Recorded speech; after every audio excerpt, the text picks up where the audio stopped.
केरल की एक लड़की जो घर से आंखों में सपने लेकर निकलती है कि नर्स बनेगी और लोगों की सेवा करेगी, लेकिन ट्रेनिंग के दौरान कब हिजाब, मजहब, जिहाद उसकी जिंदगी का हिस्सा बन गए पता ही नहीं चला। वो खुद भी शालिनी नहीं रही, फातिमा बना दी गई। इस तरह आईसिस की चंगुल में पूरी तरह फंसी एक लड़की का मिशन सेवा से हटकर आतंक बन गया। यही स्टोरी लाइन है 5 मई को रिलीज हुई फिल्म द केरला स्टोरी की, जिसके टीजर रिलीज होते ही देश भर में एक नए विवाद की नींव रख दी थी। आतंकी साजिश पर बनी फिल्म द केरला स्टोरी की इन दिनों काफी चर्चा है। कहते हैं कि केरल स्टोरी सिर्फ एक राज्य में हुई आतंकवादियों की नीति पर आधारित है। देश का एक राज्य जहां के लोग इतने परिश्रमी और प्रतिभाशाली होते हैं, उस केरल में चल रही आतंकी साजिश का खुलासा इस द केरला स्टोरी फिल्म में किया गया है। द केरला स्टोरी दावा करती है कि केरल में 32,000 हिंदू और ईसाई लड़कियों का जबरन धर्म बदला गया और उन्हें आईसिस में शामिल होने के लिए देश से बाहर भेज दिया गया। फिल्म के इसी तथ्य और कथ्य को लेकर विवाद सबसे ज्यादा बढ़ रहा है। इसे लेकर कांग्रेस समेत अन्य दल भी आरोप लगा रहे हैं और कह रहे हैं कि ये फिल्म सिर्फ एक एजेंडा है और इसके जरिए सौहार्द को बिगाड़ने की कोशिश की जा रही है। अब सच क्या है ये तो फिल्म देखने के बाद ही पता चलेगा। तो चलिए जानते हैं कि इस फिल्म को लेकर प्रधानमंत्री नरेंद्र मोदी से लेकर देश के नेताओं का क्या कहना है। बस इसके लिए बने रहिए वीडियो के अंत तक। प्रधानमंत्री नरेंद्र मोदी के शुक्रवार के बयान के बाद से द केरला स्टोरी फिल्म से जुड़े विवाद ने एक नया मोड़ ले लिया। कई दिनों से जारी विवाद अब सीधे सीधे बीजेपी कांग्रेस के बीच की लड़ाई में बदल गया। दरअसल ये फिल्म शुक्रवार को रिलीज हुई है और सिनेमा जगत के अलावा राजनीतिक गलियारों में भी चर्चा का मुद्दा बनी हुई है। पीएम मोदी ने इस फिल्म के बारे में चर्चा करते हुए कहा, बीते कुछ वर्षों में आतंकवाद का एक और भयानक स्वरूप पैदा हो गया है। बम, बंदूक और पिस्तौल की आवाज तो सुनाई देती है, लेकिन समाज को भीतर से खोखला करने की आतंक की साजिश की कोई आवाज नहीं होती। कोर्ट तक ने आतंक के इस स्वरूप पर चिंता जताई है।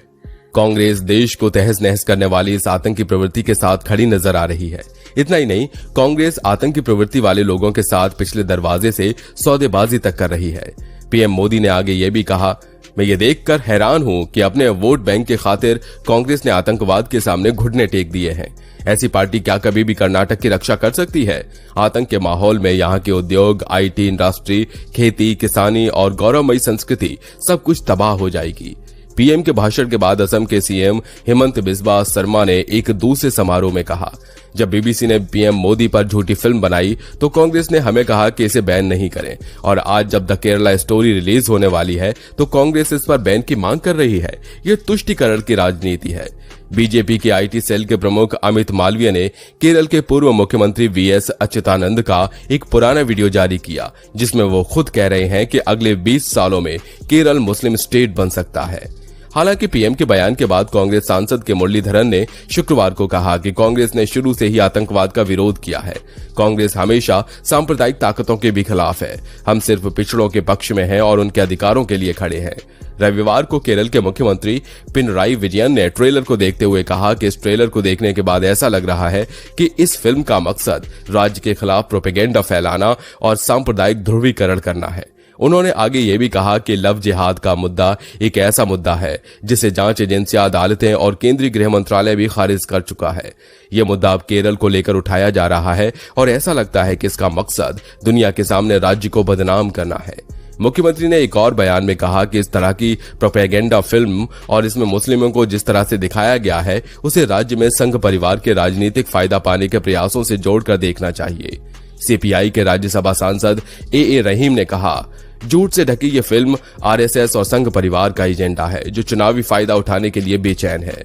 वहीं यूथ कांग्रेस ने केरल की राजधानी कोच्चि में फिल्म के खिलाफ प्रदर्शन भी किया। इस फिल्म में दावा किया गया है कि केरल से लगभग 32,000 हिंदू और क्रिश्चियन लड़कियां गायब हो गईं, जिसे बहला फुसला कर आईएस से जोड़ दिया गया।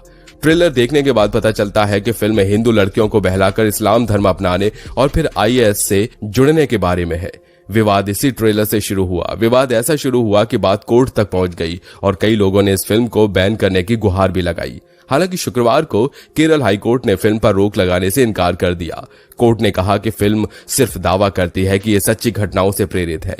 कोर्ट ने यह भी कहा कि फिल्म सेंसर बोर्ड से पास होकर आई है तो इस पर रोक लगाने की कोई वजह नहीं बनती।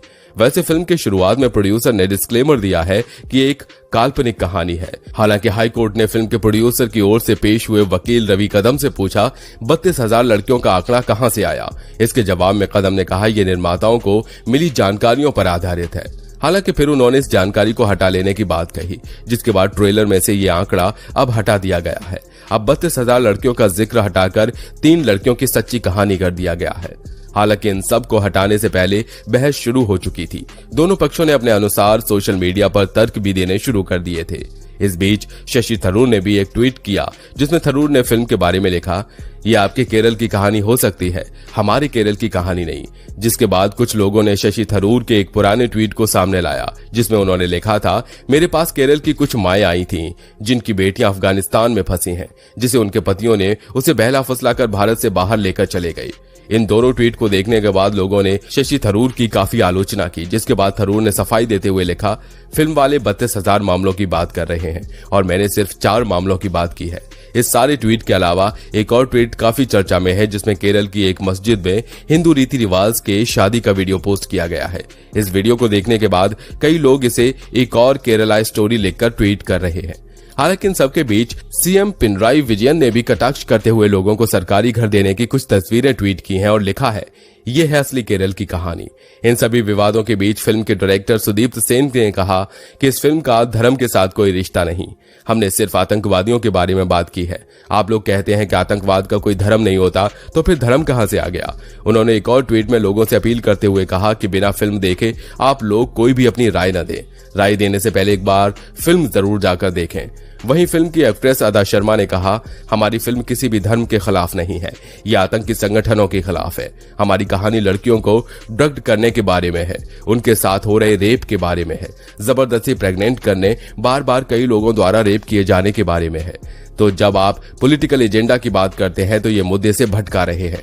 हमारी फिल्म जिंदगी और मौत के बारे में है। मुझे लगता है कि जिन लोगों को लग रहा है कि ये प्रोपेगेंडा है, उन्हें यह फिल्म तथ्यों को ध्यान में रखकर देखनी चाहिए। कई लोग इस फिल्म की तुलना पिछले साल आई फिल्म कश्मीर फाइल्स से कर रहे हैं। कश्मीरी हिंदुओं पर हुए अत्याचार पर बनी इस फिल्म को भी एक पक्ष प्रोपेगेंडा बता रहा था। पीएम मोदी ने उस समय भी कश्मीर फाइल्स पर टिप्पणी की थी और कहा था कि मेरा विषय कोई फिल्म नहीं है, मेरा विषय है कि जो सत्य है उसे सही स्वरूप में देश के सामने लाना देश की भलाई के लिए होता है। उसके कई पहलू हो सकते हैं, किसी को कोई एक पहलू नजर आ सकता है तो किसी दूसरे को दूसरा पहलू। अगर आपको ये फिल्म ठीक नहीं लगती तो आप दूसरी फिल्म बनाएं, कौन मना करता है। लेकिन उन्हें हैरानी हो रही है कि जिस सत्य को इतने सालों तक दबा कर रखा उसे तथ्यों के आधार पर बाहर लाया जा रहा है, तो उसके खिलाफ पूरी कोशिश लग गई है। पीएम मोदी ने आगे ये भी कहा था, ऐसे समय जो सत्य के लिए जीने वाले लोग हैं उनके लिए सत्य के खातिर खड़े होने की जिम्मेदारी होती है और मैं आशा करूंगा कि यह जिम्मेदारी सब लोग निभाएंगे। तो दोस्तों, आपको क्या लगता है, क्या सच में ये फिल्म सच्ची घटनाओं पर आधारित है या फिर ये देश के जनताओं को भड़काने के लिए है? आप अपनी राय हमारे कमेंट बॉक्स में जरूर दें। और हाँ दोस्तों, वीडियो अगर पसंद आई हो तो वीडियो को लाइक करें, शेयर करें। साथ ही अगर आप इस चैनल पर नए हैं तो नीचे दिए गए लाल बटन को दबाकर इस चैनल को सब्सक्राइब जरूर कर लें।